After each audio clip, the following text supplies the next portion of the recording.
কাঁদছে তৃণমূল নেতা, কাঁদছে। তৃণমূলকে গু বলছেন সোজা ভাষায় বললে, তাই তো? আর একটু কাঁদছে, কেন বলবে না, কেন বলবে না? এই তো জলাতঙ্ক হয়ে গেছে প্রত্যেকের, এরা প্রত্যেকের রোগে। এই জুতো চাটা আর চটি চাটার মধ্যে মুখপাত্র হিসেবে পার্থক্য কি দেখেছে? কেউ চাইনিজ চেটেছে, আমরা বাংলার চটি চাটছি, আমার কোনো আপত্তি নেই, আমার চটি চাটা বলুন।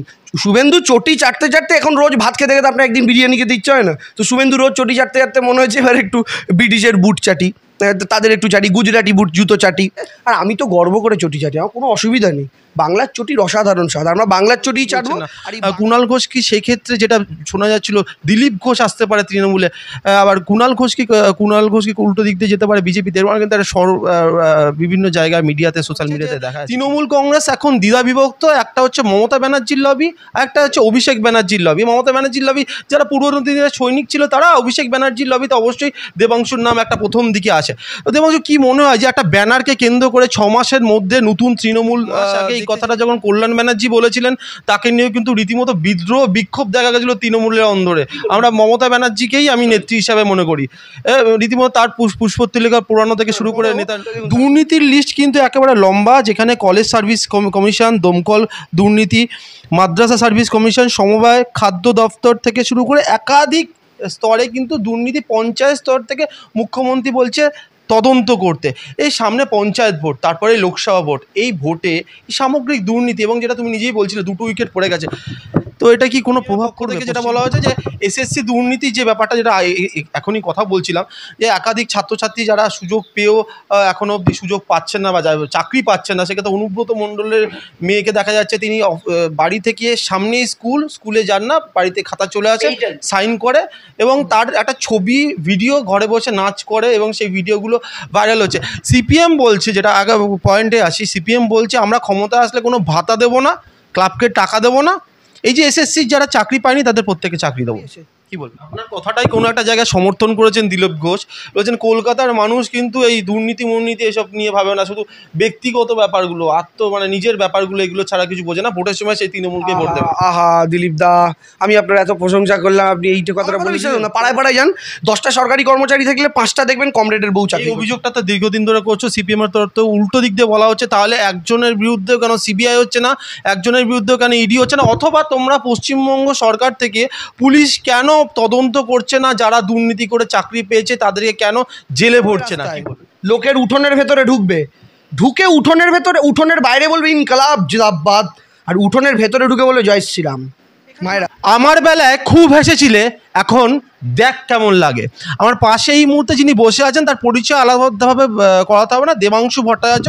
দেবাংশুদা, এই মুহূর্তে তৃণমূল কংগ্রেস, বিজেপি বিভিন্ন আন্দোলন এই মুহূর্তে রাস্তায় দেখা যাচ্ছে, তার মধ্যে পার্থ চট্টোপাধ্যায় বনাম কুণাল ঘোষ একেবারে লড়াই প্রকাশ্যে, কি বলবেন? এরকম একটা ব্যাপার হয়ে গেছে না, দেখ কেমন লাগে না? কার সঙ্গে কার লড়াই প্রকাশ্যে ব্যাপারে সত্যি আমার কাছে কোনো খবর নেই, এগুলো মিডিয়া স্পেকুলেশন হচ্ছে, মিডিয়া অনেক স্পেকুলেশন হয়, আমি এই ব্যাপারে কিছু জানি না, বলতে পারবো না।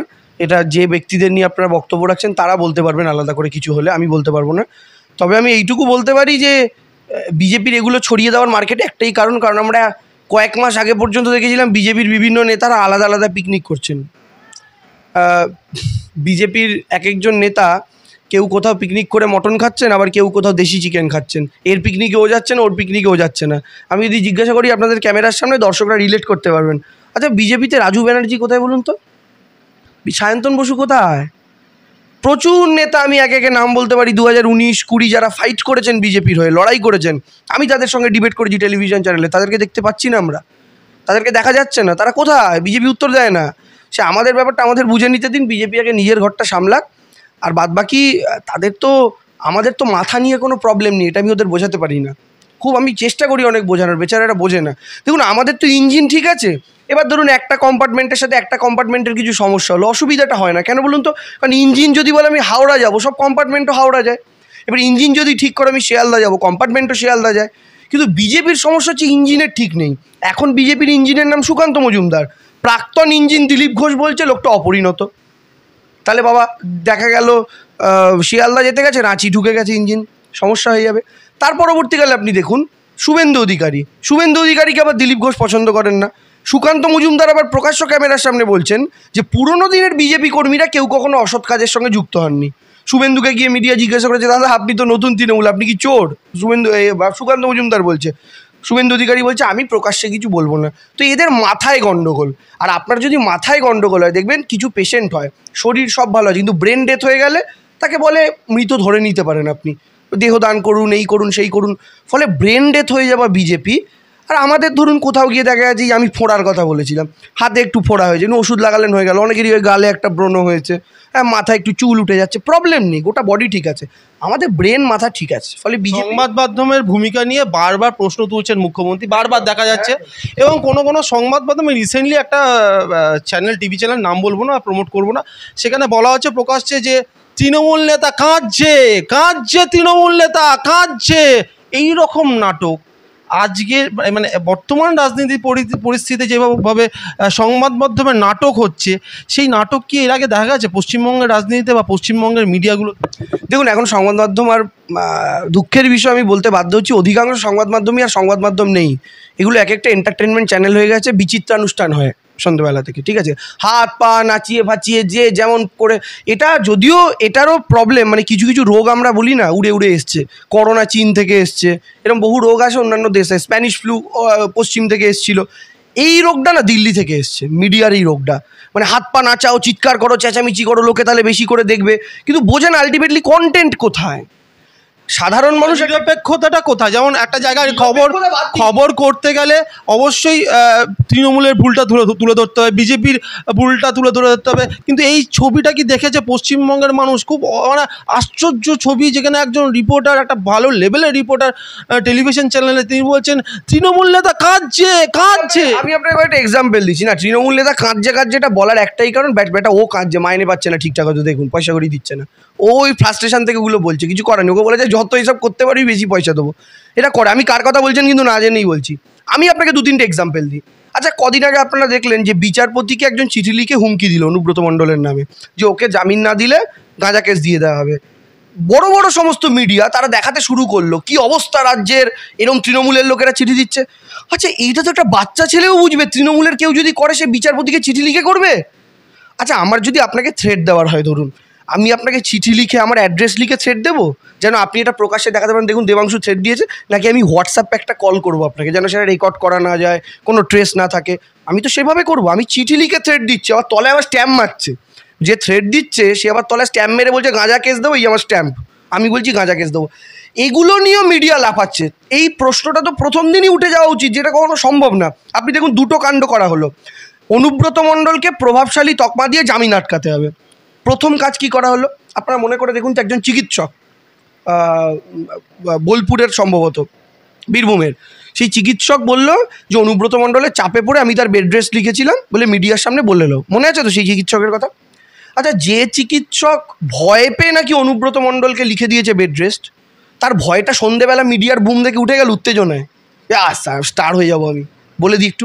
আচ্ছা, আপনি ঠিক আছে হলো, এই লোকটার প্রোফাইল ঘেটে, কি যেন নাম এই ডাক্তারটার, আমি মাঝে মাঝে ডাক্তারটার নাম ভুলে যাই, এই ডাক্তারটার প্রোফাইল ঘাটলাম আমরা, প্রোফাইল ঘেটে অদ্ভুত একটা জিনিস দেখলাম, আপনি বিশ্বাস করতে পারবেন না।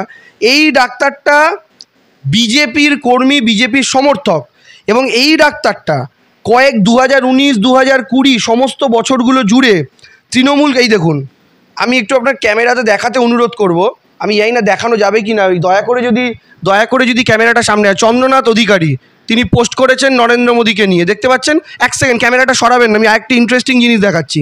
এই চন্দ্রনাথ অধিকারী, মমতা ব্যানার্জিকে মনে আছে জয় শ্রীরাম বলে রাস্তাঘাটে ইয়ে করা হচ্ছিল, এই দেখুন উনি সেই ভিডিও শেয়ার করে ওপরে লিখেছেন জয় শ্রীরাম। এই হচ্ছেন সেই ডাক্তারবাবু, কিন্তু কোনো মিডিয়াকে দেখেছেন এই ডাক্তারবাবুর পরিচয় দিচ্ছে? কোনো মিডিয়া কিন্তু এই ডাক্তারবাবুর পরিচয় দেননি। এবার আরেকটি ইন্টারেস্টিং জিনিস আপনাদের দেখাই, এই ডাক্তারবাবু গতকালকে আদালতের কাছে ধমক খেয়েছেন কেন? এবার আপনি এই খবরটা দেখুন, আনন্দবাজার পত্রিকার খবর, ভুয়ো নথি দেওয়ার জন্য আদালতে ভৎসনার শিকার চন্দ্রনাথ।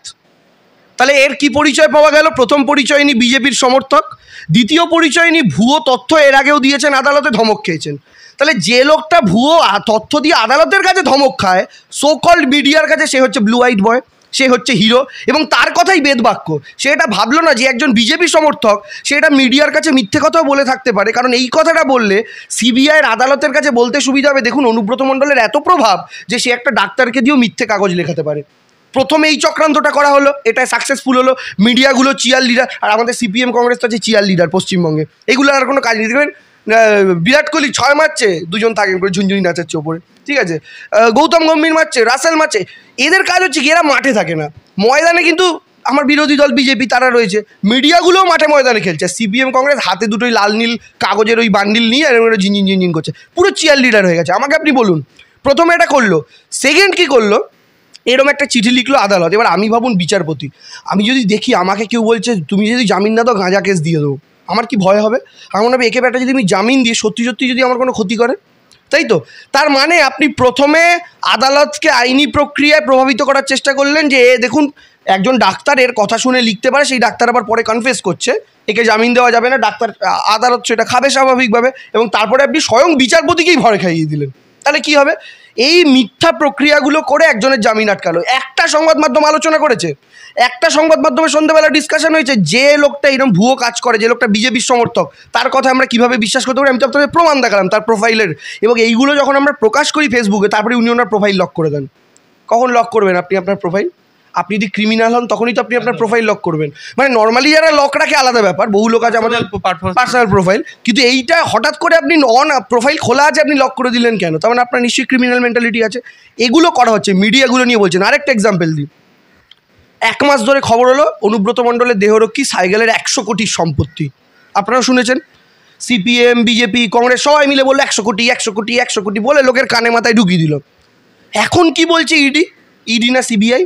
বলছে ওনার 7 বছরে 7 লাখ টাকার হিসাব মিলছে না। আপনি বলুন কোথায় 100 কোটি, কোথায় 7 লক্ষ? 100 কোটি থেকে ওরা বললো 300 কোটি, তারপরে আবার চার্জশিটে লিখলো 4 কোটি 1 লক্ষ, তারপরে বলা হচ্ছে 7 লক্ষ।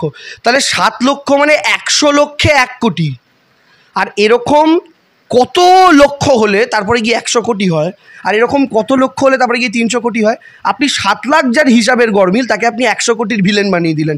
এবার এই প্রচারটা তো লোকের মধ্যে হয়ে গেল, লোকে এবার কি কনভিন্সড হচ্ছে, হ্যাঁ যার দেহরক্ষীর 100 কোটি সে তো চুরি করবেই ভাই, স্বাভাবিক ব্যাপার। কিন্তু পরে যখন দেখা যাচ্ছে 7 লক্ষের গরমিল, আপনি আর লোককে বলছেন না বাবা শুধুমাত্র 7 লাখের পাওয়া গেছে। এটা হচ্ছে বর্তমানে মিডিয়ার সমস্যা।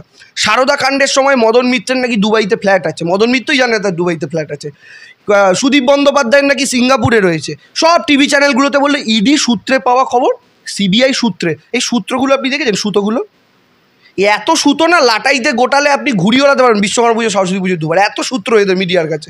সুতো দিয়ে বালিশ সেলাই হয়ে যাবে 2খানা ফাটা বালিশ, এদের সূত্র শেষ হয় না। এই সূত্রগুলো না, আমায় বলতে দিন একটা কথা, এই সূত্রগুলোর খবর যে আপনারা পাচ্ছেন এগুলো কাদের সূত্র?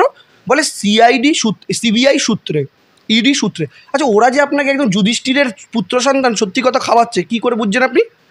প্রমাণটা কোথায় যে ওরা সত্যি কথা বলছে? ওরা যা বলছে, নমস্কার আপনারা দেখছেন এই সংবাদ মাধ্যম, এইমাত্র ব্রেকিং নিউজ, সিবিআই সূত্রে আমরা খবর পেলাম অনুব্রত মণ্ডলের বাড়িতে 4টে গরু পাওয়া গেছে, ওরা হ্যাম্বা হাম্বা করে না ম্যাও ম্যাও ডাকে, বললো আপনি ব্রেকিং নিউজ চালিয়ে দিলেন। সিবিআই বলেছে মানে বাবা আমার বাবা হয় বলে দিয়েছে, সব ঠিক কথা বলেছে। এই পলিসিতে বর্তমানে মিডিয়া চলছে, এই জন্যই মমতা বন্দ্যোপাধ্যায় মিডিয়া ট্রায়ালের কথা বলছেন। আমি লিখে দিচ্ছি, আজকে আপনি আমার ইন্টারভিউ করছেন দেখাচ্ছেন আগস্ট মাসে, 1 বছর পর 2023-এর আগস্ট মাসে দাঁড়িয়ে আমি আবার আপনাকে একটা ইন্টারভিউ দেবো, সেদিনকে আপনারা মিলিয়ে নেবেন এই যে বাইরে ফ্ল্যাট 100 কোটির সম্পত্তি যা যা গল্প শোনাচ্ছে, সব কটা গল্প দেখবেন আর কোনো উচ্চ বাচ্চা নেই। এটাই তো হচ্ছে বর্তমানে মিডিয়া ট্রায়াল। তো আপনি কার কথা বলছেন? কাঁদছে, কেন বলবে না, কেন বলবেন? এই তো জলাতঙ্ক হয়ে গেছে প্রত্যেকের, এরা প্রত্যেকে রোগে আক্রান্ত, আর এই রোগ সারানোর একমাত্র ওষুধ হচ্ছে জনতার বিপ্লব। নির্বাচনের মাধ্যমে জনতা বিপ্লব করার পরে যখন কাঁদছে বলা লোকজনগুলো একটু সাইড হয়ে গেছিলো 5-6 মাস, দেখবেন বিজেপি আসছে ভেবে নিয়েছিল যে বাবাদের সরকার আসছে, হ্যাঁ এবার ওদেরকে দুধে ভাতে রাখবে, আমার সন্তান যেন থাকে দুধে ভাতে। বাবারা দেখলো 77-এ হিট উইকেট হয়ে গেছে, আরও 7-8টা উইকেট কোথা দিয়ে টপাটপ পড়ে যাচ্ছে, এ ওকে বলছে ইম্যাচিওর, এই নেতা ওকে বলছে পাগল, এরা ফ্রাস্ট্রেশনে ভুগছিল। কী করা যায়? দুটো খুঁটি এখন পেয়েছে, একটা পার্থ চ্যাটার্জি আর অনুব্রত মণ্ডল, ওই মোটাসোটা খুঁটি দুটোকে ধরেছে চাগিয়ে। কিন্তু আমার একটাই কথা দাদা, লাস্ট বলি, আপনি আমার প্রশ্নটা করবেন। বিজেপি সিপিএম বলে না তৃণমূলে একটাই পোস্ট বাকি সব ল্যাম্প পোস্ট, বলে তো ওরা, আপনারা শোনেন, আমি বলি ঠিক বলে, আপনারা একদম ঠিক বলেন, তৃণমূলে একটাই পোস্ট বাকি সব ল্যাম্প পোস্ট। তাহলে দুটো ল্যাম্প পোস্ট পড়ে গেছে দেখে লাফাচ্ছেন কেন চিয়ার লিডারের মতো? পোস্ট ঠিক আছে তো এইটা নিয়ে ভাবুন না দাদা, হয়ে গেল। এই মুহূর্তে যে ভিডিওটা দেখছে যারা, তারা অনেকেই নিচে কিন্তু ইতিমধ্যে কমেন্ট করে ফেলেছেন বা করছেন চটি চাটা, এই কথাটা কিন্তু কম শোনা হয় এবং উল্টো দিক থেকে এটা আমি শেষ করে দিই কোশ্চেনটা। এবং উল্টো দিক থেকে কিন্তু মিডিয়া কিন্তু দ্বিধা বিভক্ত, কখনো শোনা হয় জুতো চাটা আর কখনো উল্টো দিকে শোনা হয় চটি চাটা। তো তুমি তো দীর্ঘদিন ধরে মুখপাত্র হিসেবে তৃণমূল কংগ্রেসের আছো, আজকে সম্পাদক, তার আগে তো দীর্ঘদিন প্রায় 3 বছর ধরে তোমার সাথে আমাদের নিউজ করছি আমরা। তো এই জুতো চাটা আর চটি চাটার মধ্যে মুখপাত্র হিসেবে পার্থক্য কি দেখেছো? বিরাট পার্থক্য আছে। দেখুন, ধরুন আপনি বাঙালি, দুপুরবেলা কী খেতে ভালোবাসেন? ভাত ডাল, তাই তো? সব বাঙালি ভাত খেতে, আমি আপনাকেই বলছি, ভাত খেতে ভালোবাসেন তো, এটা বাঙালির খাবার। আপনাকে যদি রোজ দুপুরে চাউমিন দেওয়া হয়, আপনার ভালো লাগবে? ভালো লাগবে না। তো চটিটা হচ্ছে বাংলার একটা জুতো, এর মধ্যে একটা বাংলার স্বাদ আছে। এই চটি বাংলার মাটির রাস্তার ওপর দিয়ে যায়, এটা বাংলার গন্ধ। এখন যারা এতদিন একটা পার্টি ছিল চীনের জুতো চেটে এসছে, হোয়াং হুং চুং চাং বলে জুতো চাটতো, হ্যাঁ চীনের, ঠিক আছে, চীনের চেয়ারম্যান, আমাদের চেয়ারম্যান চুং চাং বলে জুতো চাটতো, আলিমুদ্দিনের জুতো ডেলিভারি হতো, চাইনিজ জুতো, ভালো ভালো জুতো। এখনকার দিনে হয়তো করোনা লেগে থাকতো, ওই জুতো চাটতে পারতো না, তো সেই চাইনিজ জুতো। আর একটা পার্টি বর্তমানে আমাদের বিরোধী দল দিল্লিতে রয়েছে, তাদের আবার পূর্বপুরুষেরা, সাভারকারের মতো লোকরা, তারপর ব্রিটিশদের জুতো চাটছো। ও মাই গড, ওয়ারে টেস্ট, বলে লপালপ করে জুতো চাটতো। তো ওরা কেউ বুট চেটেছে, কেউ চাইনিজ চেটেছে, আমরা বাংলার চটি চাটছি। আমার কোনো আপত্তি নেই আমার চটি চাটা বলুন, কিন্তু সবচেয়ে বেশি চটি তো আমরা তাদেরকে চাটিয়েছি, জিজ্ঞাসা করুন, যাদের নেতারা মমতা ব্যানার্জির নাম মুখে নিত না, বলতো ওই মেয়েটার নাম মুখে নিতে চাই না, আর তারা আজকে কোনো একটা ফ্ল্যাটের ভেতরে শুয়ে রয়েছে, মমতা ব্যানার্জি তাদের চিকিৎসার ব্যবস্থা করে দিচ্ছে। এটাকে বলে চটি চাটা। 11 বছর ধরে শুভেন্দু তো চটি চেটে যেত। শুভেন্দু চটি চাটতে চাটতে এখন রোজ ভাত খেতে খেতে আপনার একদিন বিরিয়ানি খেতে ইচ্ছে হয় না? তো শুভেন্দু রোজ চটি চাটতে চাটতে মনে হয়েছে এবার একটু ব্রিটিশের বুট চাটি, তাদের একটু চাটি, গুজরাটি বুট জুতো চাটি। গুজরাটি জুতোতে গোবর লেগে থাকে, ও ভাল লাগছে, খাচ্ছে, আমাদের কোনো আপত্তি নেই। বাংলার জুতোতে বাংলার মাটি আছে, বালু মাটি, এর মাটি। আমার কথা সেটা নয়, আমার কথা হচ্ছে চটি কারা চাটলো 21-এর বিধানসভা নির্বাচনে? এই শুভেন্দুরাই তো চটি চাটলো। কারণ চটি চাটা মানে কি ভাই, শেষমেশ মমতা ব্যানার্জি জুতোটা চাটতে হলো। তো তোরা বলেছিলি মাননীয়াকে 50,000 ভোটে না হারাতে পারলে রাজনীতি ছেড়ে দেবো, এরকম সুর করে। প্রথম কথা, 50,000 ভোটে হারাতে পারেনি। দ্বিতীয় কথা হচ্ছে যে 1200 ভোটে করেছে সেটাও চুরি করে, সব সংবাদ মাধ্যমে খবর হয়ে গেছিল। কম্পার্টমেন্টাল মুখ্যমন্ত্রী উল্টো দিক দিয়ে বলছে। আপনি বিজেপির কোনো নেতাকে ইন্টারভিউ নিলে জিজ্ঞাসা করবেন আপনারা মমতা ব্যানার্জিকে কম্পার্টমেন্টাল মুখ্যমন্ত্রী বলেন তো? দেবাংশু জানতে চাইছে উত্তরাখণ্ডের মুখ্যমন্ত্রী কি কম্পার্টমেন্টাল কি নয়? কারণ উত্তরাখণ্ডের মুখ্যমন্ত্রীও বিধানসভা ভোটে জেতেননি, ওনাকে বাইপোলে জিতিয়ে মুখ্যমন্ত্রী করা হয়েছে। আর উত্তরাখণ্ডের মুখ্যমন্ত্রী বলেননি আমাকে লোডশেডিং করে হারানো হয়েছে। কিন্তু শুভেন্দু অধিকারীর কেস সবাই জানে, বাংলার মানুষ দোস্তামে মমতা ব্যানার্জি জিতে গিয়েছিলেন। ভারতবর্ষের প্রথম কোনো নির্বাচন যেখানে একজন জিতে গেছেন ঘোষণা হওয়ার পরও সেটা পাল্টে দেয় কেন? মিটার বক্স অফ করে দিয়ে, ছাপ্পা করিয়ে, ব্যালট পেপারগুলো ছিঁড়ে ছুঁড়ে দিয়ে যে কোনোভাবে জিতেছিলেন। এবং তার প্রমাণ কি? আমরা আদালতে যখন নন্দীগ্রামের পুনর্গণনা মামলা করলাম যে একই ইভিএম, সেটাকে আরেকবার কাউন্ট করুন, রিপোল নয়, ওই ভোটটাই কাউন্ট করুন। যে ভোটটা পড়ে গেছে ওটা তো আর কমবে পারবে না, কারণ ভোট ডিম পারে না, তো ওই ভোটটাই থাকবে। শুভেন্দু অধিকারী আদালতে গিয়ে খালি বলছেন না এর মামলা পিছনে হোক, এ মামলা পিছনে হোক। কে পিছোতে চায়? আপনি বলছেন আপনার হাতে 5টা লজেন্স আছে, হাতটা পিছনে করেছেন। বলছি দেখাও 5টা লজেন্স। না দেখাবো না। যদি 5টা লজেন্স থাকলে দেখাও, তোমার তো 5টাই থাকবে। তুমি যদি না খেয়ে থাকো তাহলে 5টা তো 5টাই, আমি দেখাবো না। তার মানে কি আপনি দুটো মেরে দিয়েছেন, তাই দেখাতে চাইছেন না? শুভেন্দুদের কেস হচ্ছে এরকম। তো ফলে চটি ওরাও চেটেছে, আর আমি তো গর্ব করে চটি চাটি, আমার কোনো অসুবিধা নেই। বাংলার চটির অসাধারণ স্বাদ, আমরা বাংলার চটিই চাটবো। আর এই বাংলার চটি লালকেল্লার বুকে দাঁড়িয়ে গুজরাটি বুটদেরকে সেখান থেকে সরাবে। আর বুট হচ্ছে জানবেন বড়লোক কোটিপতির প্রতীক, আর হাওয়াই চপ্পল হচ্ছে মধ্যবিত্ত গরিবের প্রতীক। এই জন্যই তৃণমূল কংগ্রেস 50% ভোট পায়, আর যারা এইসব চটিপটি নিয়ে গল্প শোনায় তাদের বিধানসভার বাইরে টুল নিয়ে বসতে হয়, ভেতরে সিট নাই। আচ্ছা, কদিন আগে আপনার তো দীর্ঘদিন ধরে গরুর দুধ থেকে সোনা নিয়ে একটা দেবাংশুর কথা বারবার শোনা যেত, দিলীপ ঘোষের। কদিন আগে সৌগতবাবু বলেছেন দিলীপ ঘোষ তৃণমূলে আসতে পারেন বা আসার জন্য যোগাযোগ করেছিলেন।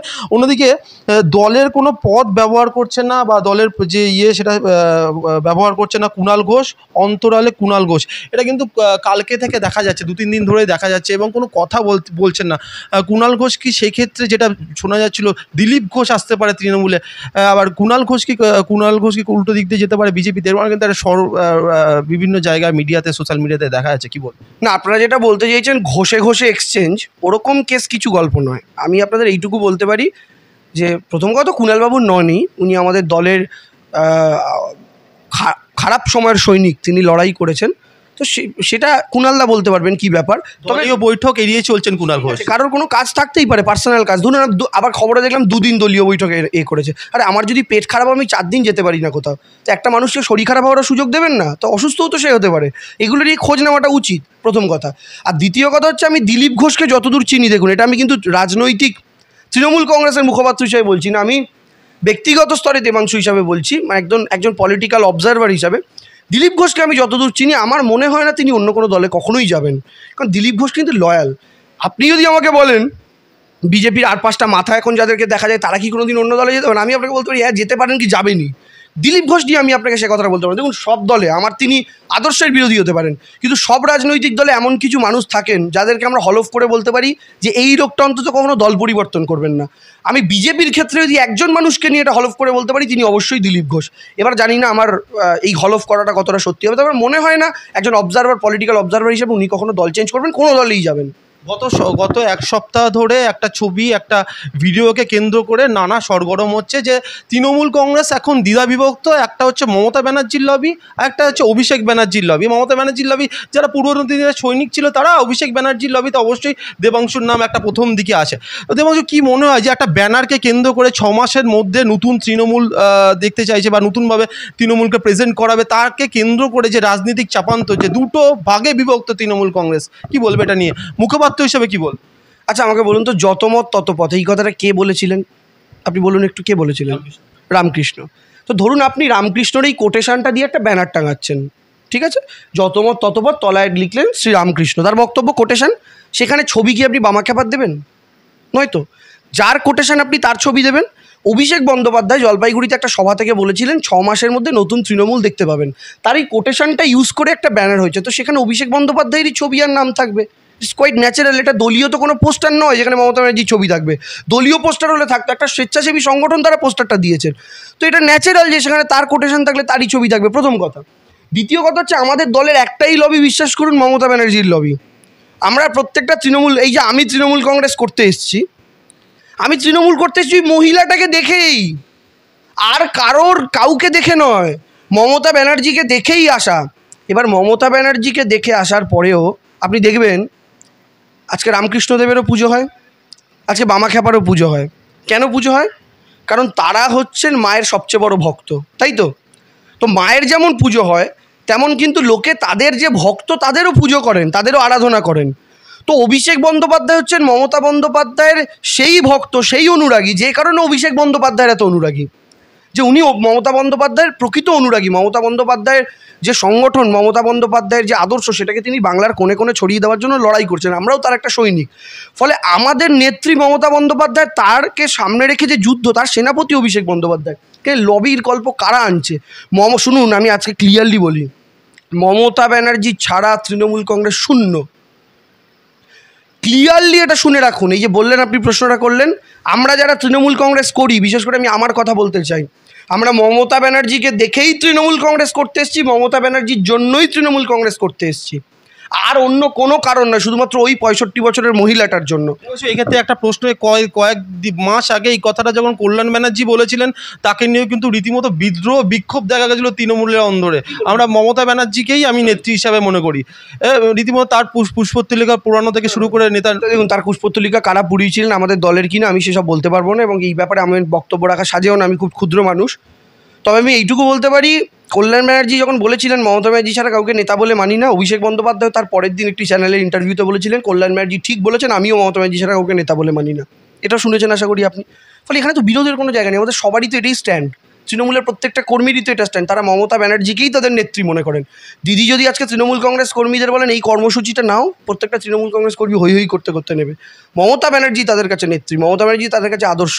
আপনি প্রকৃত কোনো তৃণমূল কর্মীর বাড়িতে ঢুকলে আপনি মমতা ব্যানার্জির একটা বড় ছবি আগে দেখতে পাবেন, কারণ হচ্ছে তাকে তার আদর্শ মনে করে, কেউ কেউ পুজো করেন। আমি মমতা ব্যানার্জিকে, আমি এর আগে এটা বলতাম, এটা নিয়ে সিপিএম বিজেপি খিল্লি করতো, আমি তাকে আমার দ্বিতীয় মা মনে করি। এটা আমি মনে করি, কারণ আমি মনে করি আমার মা যেমন তার ছায়ার আঁচলে আমাদের তার সন্তানদের আগলে রেখেছেন, তেমন মমতা বন্দ্যোপাধ্যায় বাংলার মানুষগুলোকে আগলে রেখেছেন। আমফানের ঝড় হয়, কোনো নেতা মন্ত্রীকে তো আমি দেখি না। দিল্লির নরেন্দ্র মোদী কোথায় যায়, কখন কোন বিপদের সময়, উনি খালি ফুর্তির সময় যেতে পারেন। সিপিএম নেতাদের তালিমুদ্দিনের বাইরেই বেরোতেন না, তাদের বিরাট ঠাঁটবাট ছিল, ওরা আবার বেরোবে, হাত পা আবার ধুতিতে কাদা লেগে গেলে এতে তুলবে কে? মমতা ব্যানার্জি এসব ভাবেন না দাদা। আগুন লাগছে স্টিফেন কোর্ট থেকে শুরু করে এই বিল্ডিং ওই বিল্ডিং, রেলের বিল্ডিং, উনি চলে যাচ্ছেন। ব্রিজ ভেঙে পড়ছে, উনি চলে যাচ্ছেন। বাস জলে পড়ে যাচ্ছে, উনি চলে যাচ্ছেন। এটাই হচ্ছে মায়ের প্রকৃত চরিত্র। আর মায়ের এই চরিত্রের মধ্যেও আরেকটা যেমন গুণ আছে, সেরকম আরেকটা গুণ হচ্ছে যে সন্তানদের মা বিশ্বাস করেন। সেই রকমই একটা বড় বিশ্বাস করে ভুল করেছিলেন মমতা ব্যানার্জি শুভেন্দু অধিকারী নামক একজনকে। তো এটা মায়েদের ক্যারেক্টার। দেখুন সব মায়ের গুণের সাথে মমতা ব্যানার্জি মিলিয়েছে, ফলে আমরা তাকে এরকম মনে করি।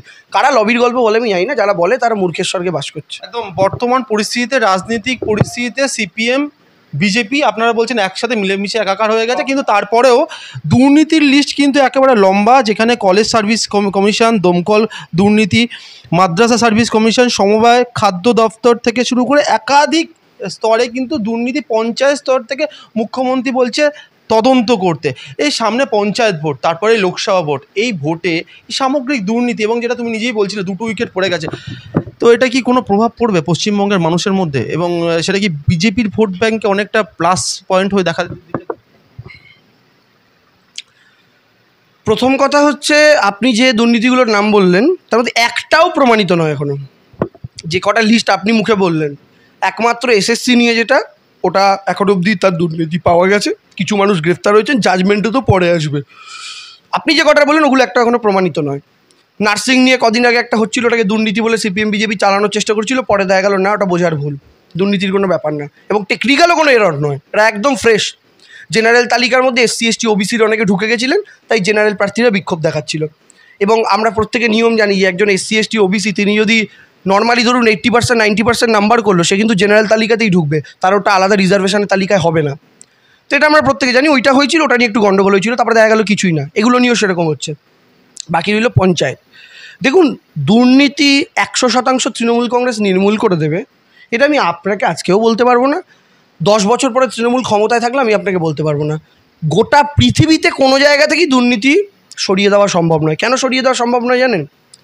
একজন ধরুন পয়সাওয়ালা লোক, সে তার মেয়ে 40% নাম্বার পেয়ে পাশ করেছে, সেই লোকটা তার মেয়েটাকে অ্যাডমিশন করানোর জন্য সেই লোকটাই আগে বলে, আমি জানি আমার মেয়ের তো নম্বর নেই সেরকম, নিন 50,000 টাকা নিন, মেয়েটাকে ভর্তি করে দিন। এইটাও দুর্নীতি কিন্তু, এবং এটা সর্বত্র। আপনি আমায় বলুন, 10 জনের মধ্যে 2 জন ডাক্তারবাবু অন্তত এরকম নেই যাদের কাছে আপনি চিকিৎসা করাতে যান, তারা আপনাকে প্রেসক্রিপশান লিখে দিয়ে বলেন ওই দোকানটা থেকে টেস্টিং করান, করে আমার কাছে নিয়ে আসুন। এবং আমরা কি কেউ জানি না ওই টেস্টিং ল্যাবগুলোর সাথে ডাক্তারবাবুদের কী কানেকশান থাকে, তারা কতটা পায় তার থেকে কাট? সবাই কিন্তু নন, কিছু ধরুন 10 জনের মধ্যে 2 জন ডাক্তারবাবু, 3 জন ডাক্তারবাবু, এরকম 7 জনই ভালো, তাদের জন্য আমরা বেঁচে আছি, সবাই আমরা প্রিয়জনরা বেঁচে আছে। আপনি উকিলদের কাছে যান, কজন উকিল বলুন তো বিল দেয়? কজন উকিল বিল দেয়? পুরোটাই কিন্তু কালো খাতায় জমা হয়। বিকাশ রঞ্জন ভট্টাচার্যের বিরুদ্ধে এসএসসির প্রার্থীরা অভিযোগ করেছেন উনি 27 লক্ষ টাকা নিয়েছেন ওই প্রার্থীদের থেকে কেস লড়ার জন্য, অথচ নাকি হিরো সাজানো হচ্ছে। আচ্ছা, আজকে শক্তিমান, যদি আমরা ছোটোবেলায় শক্তিমান দেখেছিলাম, ধরুন ছাদ থেকে একটা বাচ্চা পড়ে যাচ্ছে, ও ওপরে হাত তুলে ঘুরতে ঘুরতে এসে বাঁচিয়ে দিল লাট্টুর মতো। আজকে শক্তিমান যদি বাচ্চাটাকে বাঁচানোর আগে এসে তার মাকে বলতে, কাকিমা 500 টাকা লাগবে, তাহলে বাঁচাবো আপনার বাচ্চাকে। সিপিএমের এই বিষাক্ত লোকগুলো সিস্টেমে রয়েছে জেনেও মমতা ব্যানার্জি কিন্তু তাদেরকে সরাননি মানবিকতার খাতিরে। সেই সিপিএমের লোকগুলো ভেতরে থেকে আজও গন্ডগোল পাকাচ্ছে। আমি তো দিদির কাছে একজন সমর্থক হিসাবে অনুরোধ করবো, দিদি এদেরকে সরিয়ে দিন, এদেরকে অন্য জায়গায় ট্রান্সফার করুন। কেন সিপিএমের লোকগুলো আজও ভেতরে ঢুকে থাকবে? এই লোকগুলোই গন্ডগোল পাকায়, এই লোকগুলোই বদমাইশি করে। সরকারের দোষ হয়, কারণ আপনার পেটের ভেতরে ধরুন পেট গরম হয়েছে, হয়ে মুখে ব্রণ হয়েছে। পেটের ভেতরে কোন অর্গানটার জন্য আপনার ব্রণ হয়েছে লোকে কিন্তু আপনার পেটের ভেতর দেখতে পাচ্ছে না, আপনার মুখের মধ্যে যে একটা ব্রণ হয়ে আছে ওটা লোকে দেখতে পাচ্ছে। এই পেটের ভেতরে থেকে সিস্টেম যে গড়বড় করছে সেটা হচ্ছে সিপিএমের লোকগুলো, যারা সিপিএমের হাত ধরে বদান্যতায় চাকরি পেয়েছে। সিপিএমের পক্ষ থেকে যেটা বলা হয়েছে যে এসএসসি দুর্নীতি যে ব্যাপারটা, যেটা এখনই কথা বলছিলাম, যে একাধিক ছাত্রছাত্রী যারা সুযোগ পেয়েও এখনও অবধি সুযোগ পাচ্ছেন না বা চাকরি পাচ্ছেন না, সেক্ষেত্রে অনুব্রত মণ্ডলের মেয়েকে দেখা যাচ্ছে তিনি বাড়ি থেকে সামনেই স্কুলে যান না, বাড়িতে খাতা চলে আসে, সাইন করে, এবং তার একটা ছবি ভিডিও ঘরে বসে নাচ করে, এবং সেই ভিডিওগুলো ভাইরাল হচ্ছে। সিপিএম বলছে, যেটা আগে পয়েন্টে আসি, সিপিএম বলছে আমরা ক্ষমতা আসলে কোনো ভাতা দেবো না, ক্লাবকে টাকা দেবো না, এই যে এসএসসির যারা চাকরি পায়নি তাদের প্রত্যেকে চাকরি দেবো। কী বলবো? সিপিএম নিজের ফাঁদে নিজে পড়ে গেল বিরাটভাবে, বুঝতে পারছেন? এত নিচু কুঁয়োতে পড়েছে, বিমান বসু তুলতে পারবে না এই মুহূর্তে।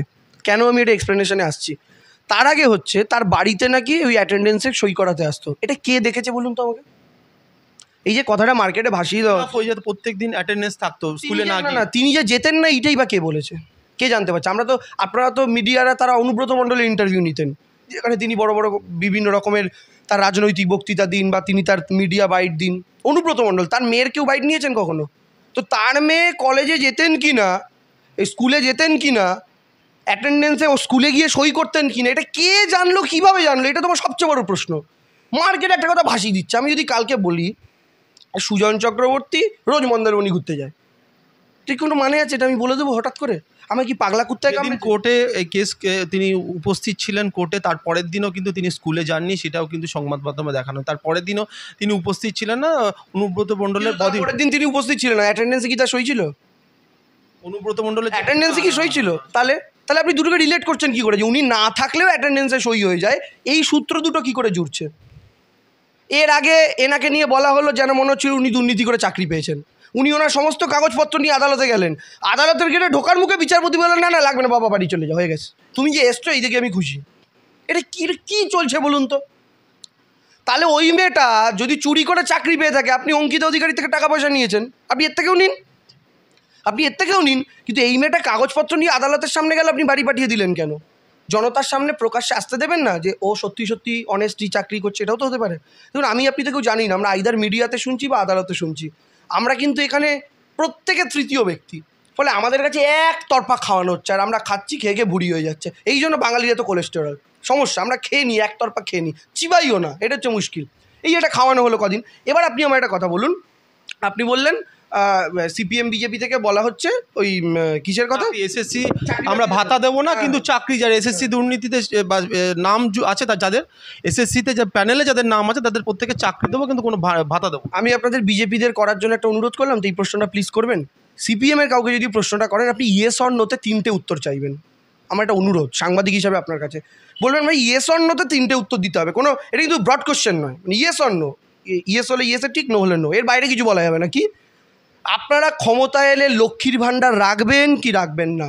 ইয়েস অর নো, সিপিএমকে জিজ্ঞাসা করুন, ডাইরেক্ট নো বলে দিয়েছে। না না, আপনি লক্ষ্মীর ভাণ্ডার উল্লেখ করে বলবেন ইয়েস অর নো। যেই লক্ষ্মীর ভাণ্ডারে নো বলবে 4.5% ভোট আছে, 0.4 হয়ে যাবে সাথে সাথে। ওরা জানেই না, ওদের কবর ওরা খুঁড়ছে, এবং শুধু কবর খুঁড়ছে তাই নয়, তার উপরে বেলে মাটি, এঁটেল মাটি, সিমেন্ট দিয়ে প্লাস্টারও করছে, এটা বুঝছে না। তারপরে আপনি জিজ্ঞাসা করবেন যে আপনারা কন্যাশ্রী প্রকল্প, কন্যাশ্রী 1, 2, 3 রাখবেন কি রাখবেন না, ইয়েস অর নো। যেই নো বলবে, সাধারণ গ্রামের মানুষ প্রশ্ন তুলবে, ভাই এতদিন তাকাওনি তোমার ছেলেমেয়েরা, সিপিএম নেতাদের ছেলেমেয়েগুলো সব পড়েছে প্রাইভেট স্কুলে, ভালো ভালো জায়গাতে, আর গ্রামের গরিব মানুষগুলোর জন্য কি ওই যে খিচুড়ি স্কুলে যাও, খিচুড়ি খাও ছোটোবেলায়, তারপরে একটু বড় হলে যাও ধ্যাদ্দারা গোবিন্দপুর মার্কার স্কুল, সব কটা পড়াশোনার কোনো ইয়ে নেই, বই নিজে কেন, স্কুল ড্রেস নিজে কেন, খাতা নিজে কেন, জুতো মোজা নিতে কেন। আজকে দিদি কী করছেন, স্কুলে যাওয়ার সমস্ত এমিনিটিস দিচ্ছেন, স্কুলে গেলে মিড ডে মিল, জুতো মোজা বই খাতা, পিঠের ব্যাগটাও দিদি দিচ্ছেন, জুতোটাও দিদি দিচ্ছেন, মোজাটাও দিদি দিচ্ছেন, স্কুলে যাওয়ার জন্য সাইকেলটাও দিদি দিচ্ছেন। সিপিএম অন্তত এইটুকু বলুক, সাইকেলে হাওয়াটা ভরিয়ে দেবো আমরা 2 টাকা করে, তাও বলে না। ঠিক আছে, ওরা এইগুলো করছে, ঠিক আছে, খুব ভালো কথা, আপনি এটা বন্ধ করে দেবেন। যেই বলবেন, শহরের মানুষ, গ্রামের মানুষ তো এই প্রশ্ন তুলবে, আর শহরের মানুষ বলবে যে প্রকল্পটার জন্য ইউনাইটেড নেশনস মমতা ব্যানার্জিকে ডেকে পুরস্কৃত করলেন, 62টা দেশের 552টা প্রকল্পকে হারিয়ে তিনি পুরস্কৃত হলেন, সেই প্রকল্পটা তোরা বলছিস বন্ধ করে দিবি এসে? আপনার কথাটাই কোনো একটা জায়গায় সমর্থন করেছেন দিলীপ ঘোষ, বলছেন কলকাতার মানুষ কিন্তু এই দুর্নীতি মুর্নীতি এসব নিয়ে ভাবে না, শুধু ব্যক্তিগত ব্যাপারগুলো, মানে নিজের ব্যাপারগুলো, এগুলো ছাড়া কিছু বোঝে না, ভোটের সময় সেই তৃণমূলকে ভোট দেবে। আহা দিলীপ দা, আমি আপনার এত প্রশংসা করলাম, আপনি এইটা কথাটা বলে দিলেন, এবার তো একটু সমালোচনা করতে হয়। তৃণমূল পেয়েছে 215টা আসন, কলকাতার বিধানসভা সিট হচ্ছে 11টা, আপনি 11টা বাদ দিন, ভাবুন কলকাতা বলে কোনো জেলাই নাই, বাদ দিয়ে দিন, তো 215 থেকে 11 বাদ দিলে কত থাকে দাদা, কত থাকে? 215 থেকে 11 বাদ দিলে হচ্ছে 204, তাই তো? ঠিক বললাম তো? দেখুন অঙ্কটা ঠিক বললাম তো? 204, দিলীপদা ঠিক বলেছি? আচ্ছা ঠিক আছে। তো এই যে 204টে সিট, এই 204টে সিট আমরা যদি কলকাতা থেকে না পেয়ে থাকি, কোথা থেকে পেলাম? গ্রাম থেকে তো। কারণ কলকাতা তো 11টা সিট, ওটা আমি বাদ দিয়ে দিলাম, কলকাতা নেই ধরুন, তার মানে 294টার মধ্যে এবার আপনি যদি 11টা বাদ দেন, তাহলে থাকে হচ্ছে আপনার 294 - 10 284, 283, তার মানে 283টা সিটের মধ্যে তৃণমূল 204টে পেয়েছে, এগুলো তো গ্রাম থেকে। তাহলে গ্রামের মানুষের সুবিধাবাদী, গ্রাম সুবিধাবাদী, শহর সুবিধাবাদী, মফস্বল সুবিধাবাদী, আকাশ সুবিধাবাদী, পাতাল সুবিধাবাদী, শুভেন্দু সুবিধাবাদী, সুকান্ত সুবিধাবাদী, সবাই সুবিধাবাদী। আসলে আমার ধান্দা যেখানে ক্লিক করবে না সেখানেই সুবিধাবাদী। আর এই বাংলার মানুষ যখন আমি 18টা এমপি সিটে জিতিয়েছিল, ও বাংলার মানুষ সত্যি রবীন্দ্রনাথের প্রকৃত উত্তরসূরি, নেতাজির প্রকৃত উত্তরসূরি, 18টা সিট দিয়েছে, দেখেছো? আমরা গোবরের পক্ষে প্রচার করি যে কেউ দিয়েছে, আমরা গোমূত্র খেতে বলি যে কেউ দিয়েছে, তখন কলকাতার মানুষ হেভি ভালো, গ্রামের মানুষ হেভি ভালো, 18টা সিট দিয়েছে। আরে উত্তরবঙ্গ তো ফাঁকা করে দিল আপনাদের, কেন? শিলিগুড়ি আপনাদের, পৌর কর্পোরেশন ইলেকশনে শিলিগুড়িতে কোনো অভিযোগ করেননি আপনারা, উল্টে শঙ্কর ঘোষ আর সিপিএমের অশোকবাবু তারা প্রত্যেকে বলেছেন দারুণ ভোট হয়েছে। সেই শিলিগুড়িতে এত থাম্পিং মেজরিটি তৃণমূল কী করে পেলো বলুন তো? সবাই সুবিধাবাদী দিলীপবাবু। আসলে সুবিধা না করতে পারলে তো সুবিধাবাদী হবেই। আমার কাছে আপনি সেদিন থেকে খারাপ হয়ে যাবেন যেদিন থেকে দেখবো যে আপনার সঙ্গে আমার যদি কোনো ধান্দার সম্পর্ক থাকে সেটা মিটছে না। এটা এটা একটু ন্যাচারাল ব্যাপার। আমি কাউকে আলাদা করে গালাগালি দিতে রাজি নেই। আমি কি বলবো গুজরাটের লোক সুবিধাবাদী? কোনো বলবো না। তারা মনে করেছে বিজেপিকে ভোট দেওয়া উচিত। এবার বিজেপির ব্যাপারটা হচ্ছে কি বলুন তো, বিজেপি একটা ধর্মীয় সেন্টিমেন্ট কাজে লাগিয়ে লড়ে। তাই কোনো নির্বাচনেই জেতার পর বিজেপি এরা জাস্টিফাই করতে পারবে না। এই দেখুন, আমরা যদি উন্নয়ন না করে থাকি মানুষ কেন জেতালো, ওরা এটা বলতে পারবে না। কারণ ওরাই প্রকাশ্যে এটা এনে দিয়েছে যে আমরা উন্নয়নের বলে জিতি না, আমরা ধর্ম খাইয়ে জিতি। যে কারণে শুভেন্দু অধিকারীকে রোজ ফুফা খালা এই সমস্ত বলতে, আর কিছু না। সকালে ঘুম থেকে ওটা ফুফা খালা ফুফা খালা ফুফা এরকম বলে যে ঠোঁট খুলে যাবে কোন দিন। এত প্রসঙ্গে খুব সুন্দর প্রসঙ্গ। আমি একটা লাইন বলে শেষ করি। কিন্তু পশ্চিমবঙ্গের মাটিতে আমরা কিন্তু হিন্দু মুসলমান দিয়ে জিতেছি কেউ বলতে পারবে না। উল্টে এই সমস্ত হিন্দু মুসলমানের ইস্যু আমাদের এগেনস্টে গেছে। তারপরেও যখন একটা দল 215টা সিট নিয়ে আসে এত কিছুর পর, জানবেন এটা কাজের জন্য, মানুষের রোজকার জীবনের পরিবর্তনটার জন্য, যেটা দিলীপবাবুরা বা সিপিএমের লোকেরা কোনোদিনই ঠাওর করতে পারেন না। আর ফাইনালি একটা কথা বলে দিই যে সিপিএম বলছে এগুলো সব তুলে দিয়ে চাকরি দেবেন। চাকরি আমরাও দিয়েছি, আর আপনারা অতীতে তো চাকরি দিয়েছেন, দেননি কে বলেছে? কিন্তু চাকরিগুলো কী করে হতো? কমরেড হোল টাইমার, তার বইয়ের সরকারি চাকরি। সব পাড়ায় যান, আমার কথা বিশ্বাস না, পাড়ায় পাড়ায় যান, 10টা সরকারি কর্মচারী থাকলে 5টা দেখবেন কমরেডের বউ চাকরি। অভিযোগটা তো দীর্ঘদিন ধরে করছো সিপিএমের তরফ থেকে, উল্টো দিক দিয়ে বলা হচ্ছে তাহলে একজনের বিরুদ্ধেও কেন সিবিআই হচ্ছে না, একজনের বিরুদ্ধেও কেন ইডি হচ্ছে না, অথবা তোমরা পশ্চিমবঙ্গ সরকার থেকে পুলিশ কেন তদন্ত করছে না, যারা দুর্নীতি করে চাকরি পেয়েছে তাদেরকে কেন জেলে ভরছে না? কি বলবেন? সব কিছু তদন্ত হয়। আমি যদি বলি যে ইতিহাসে পড়েছিলাম একজন আদিম মানুষ মুরগির মাংস খেতে গিয়ে ভেড়ার মাংস খেয়ে নিয়েছে, প্রমাণ করুন, করতে পারবেন? এটা তো আদিম, কি প্রমাণ করবেন? তখন মিডিয়া ছিল না, সোশ্যাল মিডিয়া ছিল না, কিচ্ছু না। আজকে একজন নেতা একজনকে থাপ্পড় মারলে ওটা নিয়ে সন্ধ্যেবেলা ঘন্টাখানেক আলোচনা হয়। আর তখন মুন্ডু কেটে ভাসিয়ে দিচ্ছে জলে। আমরা বেনারসে প্রদীপ ভাসাই না, ওরকম সিপিএম মুন্ডি কেটে ভাসিয়ে দিত, বলে যা পাখি উড়তে দিলাম তোকে।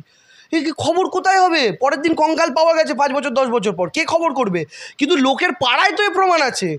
যে কমরেডের বউরা চাকরি করছে কিংবা কমরেড মহিলার কমরেড স্বামীটা চাকরি করছে, তারা কোন যোগ্যতায় চাকরি পেয়েছে আপনি বলুন? আর কোইন্সিডেন্টলি সব কমরেড বেরোচ্ছে, প্রথম কথা। এটা হচ্ছে রাজ্য পুলিশের ব্যাপার। আর সিবিআই ইডি তদন্ত করবে কী করে? দেখুন, ক্লিয়ারলি আপনাদের এখানে একটা থিওরি বলি, বাংলার মানুষ এই থিওরিটা জানেন বলেই সিপিএমকে 0 করে দিয়েছে, আর্যভট্টের আবিষ্কার। কেন? সিবিআইডি সিপিএমকে ধরে না। আচ্ছা, সিবিআইডি সিপিএমকে কোন ইস্যুতে ধরতে পারে? দুটো মেন ইস্যু, একটা হচ্ছে সারদা, একটা হচ্ছে রোজ ভ্যালি। কারণ সারদার জন্ম সিপিএমের সময়, বড় হওয়া সিপিএমের সময়, মমতা ব্যানার্জি আসার 2 বছরের মধ্যে সারদা উঠে গেল। একজন ক্ষমতায় আসার পর সারদা জন্মায়, একটা কচি বাচ্চা জন্মালো, আর একজন আসার পর সেই বাচ্চাটা বাড়ি ছেড়ে চলে গেল, তো বাচ্চাটা জমকে। মমতা ব্যানার্জি সেই সুদীপ্ত সেনকে কাশ্মীর থেকে ধরে আনলেন, এনে অ্যারেস্ট করলেন। আর বিজেপি বিকাশ দুবে মনে আছে, উত্তরপ্রদেশে একজন গ্যাংস্টার, তার গাড়িটা উল্টে মরে গেল। অনেকে বলছিলেন বিকাশ দুবের গাড়ি না উল্টালে যোগীর সরকার উল্টে যেত। বিকাশ দুবে কী করলো? বিকাশ দুবের গাড়িটা উল্টে দিয়ে মমতা ব্যানার্জিও চাইলে সুদীপ্ত সেনের গাড়ি উল্টে দিতে পারতেন, যদি তার মনে হয় তার লোকেরা জড়িত আছে। না, উনি ধরে এনেছিলেন, সিবিআইয়ের হাতে তুলে দিয়েছিলেন। হলো রোজ ভ্যালি সিপিএমের সময় শুরু, ত্রিপুরাতে যখন রোজ ভ্যালি হয় তখন ত্রিপুরায় সিপিএম। কেন ধরলো না? সোজা অঙ্ক শুনুন। এটা হচ্ছে পিসি সরকার ম্যাজিক দেখাতো না আগে, তাজমহল ভ্যানিশ করে দিত, সিপিএম একটা ম্যাজিক করলো। রিলেট করবেন বাংলার মা ভাই বোনেরা, দাদা কাকারা, আপনিও রিলেট করতে পারবেন, ভাববেন হ্যাঁ সত্যি তো, ভেবে দেখি দিয়ে ভাবে। শুনুন, সিপিএমের 2টো রাজ্যে সরকার ছিল, আমি কেরালা বলছি না, ওটা অন্য পুরো। যেখানে রোজ ভ্যালি আর সারদা দুটোই ঢুকেছে, এমন 2টো রাজ্যে সিপিএমের সরকার ছিল, পশ্চিমবঙ্গ আর ত্রিপুরা। 2011 সালের পর একটা রাজ্যে তারা বিরোধী, পশ্চিমবঙ্গে 30% ভোট আছে, আর ত্রিপুরাতে তাদের সরকার ছিল, সেখানে তারা সরকারে ছিল। সিপিএমের নেতাদের সাদা ধুতিতে কালো দাগ লেগে যেতে পারে, আলকাতরা লেগে যেতে পারে জেনে সিপিএমের নেতারা সোজা নরেন্দ্র মোদীর পায়ে গিয়ে গড় করে পড়লেন। ওরা বলবে কই আমাদের একটা মিটিং দেখাও, এমন কথা বলেন। আমি ছাগল বলাটা উচিত না, এটা একটা অসংসদীয় ভাষা। আচ্ছা, এখনকার দিনে কারোর সাথে কারো সেটিং করতে গেলে যদি মিটিং করতে হয়, তাহলে সত্যি তার সামনে যেতে হয়? হোয়াটসঅ্যাপ কলে সেটিং করা যায় না? ওরা বলে মমতা ব্যানার্জি সেটিং করতে যাচ্ছেন। হ্যাঁ, মানে সেটিং করতে যাচ্ছে প্রকাশ্যে সিপিএমকে দিকে, কিরে ভাই চললাম সেটিং করতে, তুই টিভিতে বল একটু বেশি করে। আমার তো হোয়াটসঅ্যাপ নেই, আমার ফেস টাইম নেই, আমি কলে সেটিং করতে পারবো না, আমাকে সশরীরে গিয়ে সেটিং করতে হবে। কারণ সেটিংটা আমি জাঁতা, তারপরে হচ্ছে ওই যে হাতুড়ি এইসব নিয়ে করবো। যাই হোক, ও পাগলের কথা, কি বলবো বলুন, তার কেটে গেলে যা হয়। ওই জন্য মুজরা নাচ করেছিল ক বছর আগে।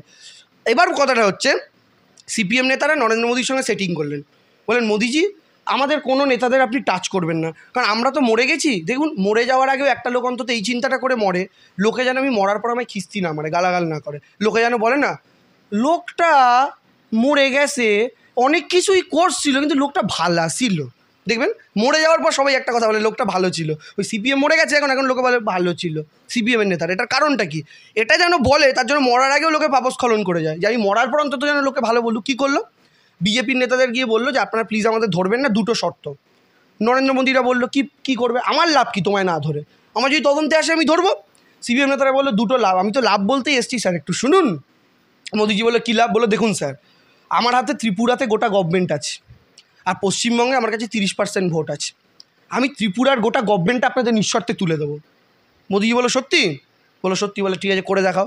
2018 সালে ত্রিপুরা বিধানসভা নির্বাচন, সিপিএম লড়াইই করলো না, ময়দান থেকে সরে এলো। যে মানিক সরকারকে সরানো যেতে পারে কেউ কল্পনা করেনি, সেই মানিক সরকার দেখা গেল যে কোথা থেকে কোথায় নেমে এলো। 3% থেকে বিজেপি 50, ত্রিপুরায় 2018 সালে ক্ষমতা দখল করলো বিজেপি। এবার আবার সিপিএম গেল, স্যার কথা রেখেছি কিন্তু সরকারটা তুলে দিয়েছি স্যার, এবার আপনার কথা রাখার পালা। বলে না না না, আরেকটা কথা রাখো দেখি। বলছে স্যার আবার কি? বলছে না এই যে বাংলায় কী আছে। বলছি স্যার বাংলায় তো সরকার নেই, কী দেবো তুলে আপনাকে? তো নরেন্দ্র মোদী বললো এই এসব আমার সাথে নয় একদম, আমি কিন্তু গুজরাটি ব্যবসায়ী লোক। সরকার নেই তো কী হয়েছে, তোদের তো 30% ভোট আছে বাংলায়, ওটা দিতে পারবি না আমাদের? সিপিএম নেতারা মাথা চুলকে বিমানবাবু সূর্যবাবু দিকে তাকালেন, সূর্যবাবু সুজনবাবুর দিকে তাকালেন। ফিশ ফ্রাইটা তখন হজম হয়ে গেছে, নবান্নে খাওয়া ফিশ ফ্রাইটা। তো ঢেকুর তুলে বললেন ঠিক আছে স্যার চলুন ডান। পশ্চিমবঙ্গে এলো, কমরেডদের কাছে নির্দেশ গেল, 2019-এর লোকসভা ভোট, কমরেডরা শোনো, লাল ঝান্ডা নিয়েই বেরোবে রাস্তায়, লোকের উঠোনের ভেতরে ঢুকবে, ঢুকে উঠোনের ভেতরে, উঠোনের বাইরে বলবে ইনকলাব জিন্দাবাদ, আর উঠোনের ভেতরে ঢুকে বলবে জয় শ্রীরাম। মায়েরা, সিপিএম কিন্তু তৃণমূলকে হারাতে পারবে না, তৃণমূলকে বিজেপি হারাতে পারবে। আপনার ভোটটা কিন্তু বিজেপিতে মারুন। আর যেমন কথা তেমন কাজ, এগুলো তৃণমূল হলে এটা পারতো না, কারণ তৃণমূল সেভাবে রেজিমেন্টেড নয়, সিপিএম রেজিমেন্টেড। তো একদম ওদের রিক্সাওয়ালা সমর্থক যা বলবে, ওদের অটোওয়ালা সমর্থক যা বলবে, ওদের সবজি মাসি সমর্থক যা বলবে, যদিও এরা কেউই আর ওদের সমর্থক নেই, ওদের আলিমুদ্দিনও তাই বলবে। এটা সিপিএমের গুণ একটা। তো নরেন্দ্র মোদী দেখলেন একটা ম্যাজিক, 22% ভোট আমাকে দিয়ে দিয়েছে। আর বাংলার মানুষ কী দেখলো, যে সিপিএমের 30% ভোট ওটা নেমে এলো 7%-এ, আর বাকি 23% ভোট চলে গেল বিজেপিতে। এবার আবার নরেন্দ্র মোদীকে কল লাগানো হলো, যোগাযোগ করালো, মোদিজি ত্রিপুরার গভর্নমেন্ট তুলে দিয়েছি, পশ্চিমবঙ্গের ভোট শেয়ার তুলে দিয়েছি, এবং কথা দিচ্ছি 2021-এর বিধানসভাতেও আমার সমর্থকরা আপনাদেরই ভোট মারবে। এবার আপনি বলুন, আর কেস চালাবেন না তো? মোদিজি বলছে তুই এত কিছু দিলি আমায়, আমি এইটুকু তোদের দিতে পারবো না রে। সাথে সাথে অমিত শাহকে ফোন করে বললো, অমিত भाई तेरा CBID है, उनको बोल दे लेफ्ट का लीडर का धोती में जो सफ़ेद दाग है उसमें एक भी काली का दाग नहीं होना चाहिए। তখন ওদিক থেকে অমিত শাহ বললো মোদিজি দাগ अच्छे हैं। তখন মোদিজি বলে नहीं नहीं नहीं, CPM के लिए दाग अच्छे नहीं है, दाग देगा तो ভোট ছিন লেগা। এই তো সোজা সুই সেটিং। এবার আপনি বলুন সিবিআইডির ঘাড়ে কটা মাথা সিপিএম নেতাদের সারদা রোজভ্যালিতে ধরবে? কথাটা মোহাম্মদ সেলিমকে আমরা দুর্নীতি নিয়ে প্রশ্ন করেছিলাম একান্ত সাক্ষাৎকারে। মোহাম্মদ সেলিম বলছেন দুর্নীতির প্রসঙ্গে আমরা কিন্তু সিপিএমকে প্রশ্ন করেছিলাম, মোহাম্মদ সেলিমকে। উনি বলছেন এই কথাগুলো শুনতে শুনতে কান পচে গেছে, নতুন প্রজন্ম এগুলো দেখেও নি, এগুলো জানেও না, আর এইগুলো প্রমাণ এখনও অবধি কিছু করতে পারেনি। একজন সিপিএম নেতাকেও জেলে পুরতে পারেনি, এত বছর ধরে 11 বছর ধরে ওনারা আছে। এগুলো শুনতে শুনতে কান পচে গেছে। এবং বিজেপি এবং তৃণমূল খুব বাজে ভাষা তিনি বলেছেন, যেটা আমরা পটি বলি তার এক এপিট আর ওপিট, মানে মুদ্রার এপিট ওপিট না, মানে এতটা ভাষায় উনি ইউজ করছেন। কী বলবেন? উনি তৃণমূলকে গু বলছেন সোজা ভাষায় বললে, তাই তো? আর একটু আগেই তিনি বললেন তার কান পচে গেছে, তাহলে তার কানে গু ঢুকেছিল বলেই পচেছে কানটা। তিনি নিজেই বললেন আমার কান পচে গেছে, তো পচে গেলে সেখান থেকে গন্ধ বেরোয়। তো আপনার ধরুন কান পচে গেছে, আপনি তো নাকে সবসময় পচা গন্ধ পাবেন, ওটা পেয়েই চতুর্দিকে গু গু ভাবছে, এখানে গু ওখানে গু, নিজের কান পচে গেছে তো, আর নিজেই তো সেটা অ্যাডমিট করলো আপনাদের কাছে, বললো না শুনতে শুনতে কান পচে গেছে আমাদের। মানুষের কান? না না, ও নিজের কথা বলেছে, ও মানুষ বললেও না নিজের কথাই বলো, ওদের কাছে মানুষ মানে নিজে, ওই জন্য মানুষকে খাওয়ানো হলে নিজেরা খেত, আমি সেটা বলছি না। এবার মোহাম্মদ বাবুকে আমার 2-3টি প্রশ্নের উত্তর। উনি বলছেন যে আমাদের বিরুদ্ধে কিছু প্রমাণ হয়নি, বললেন তো। তৃণমূলের বিরুদ্ধে একটা কেস বলুন প্রমাণ হয়েছে আজ অবধি? সারদা প্রমাণিত, নারদা প্রমাণিত, রোজভ্যালি প্রমাণিত, এই গরু ছাগল এগুলো প্রমাণিত, মুরগি এগুলো প্রমাণিত, কিচ্ছু প্রমাণিত নয়। ওরা বলেন বলে দেন। সিপিএমের বিরুদ্ধে এমন অভিযোগ, এখন এটা কিন্তু অভিযোগের স্তরেই আছে, প্রমাণিত নয়। কিন্তু বিজন সেতুতে 14 জন সন্ন্যাসী, তারা কি সুইসাইড করেছিলেন না গলায় দড়ি দিয়েছিলেন ব্রিজের ওপর? তাদেরকে তো পুড়িয়ে মারা হয়েছিল, সেটা তো মিথ্যে নয়।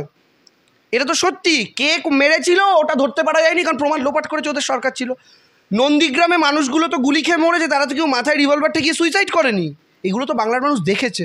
আর বাংলার মানুষের বাড়ির বাইরে কোন সিপিএম নেতাটা কী করতো এটা তো মানুষের অভিজ্ঞতা। এই জন্য এরা টিভিতে সোশ্যাল মিডিয়াতে যাই বক্তব্য রাখুক না কেন, মানুষ বাড়ি থেকে বেরিয়ে যখন এই নেতাটার মুখ দেখে গিয়ে ওদের জিরো করে দেয়। এরা এটাই বোঝে না যে এরা একটা সুপারফিশিয়াল জগতে বাস করছে।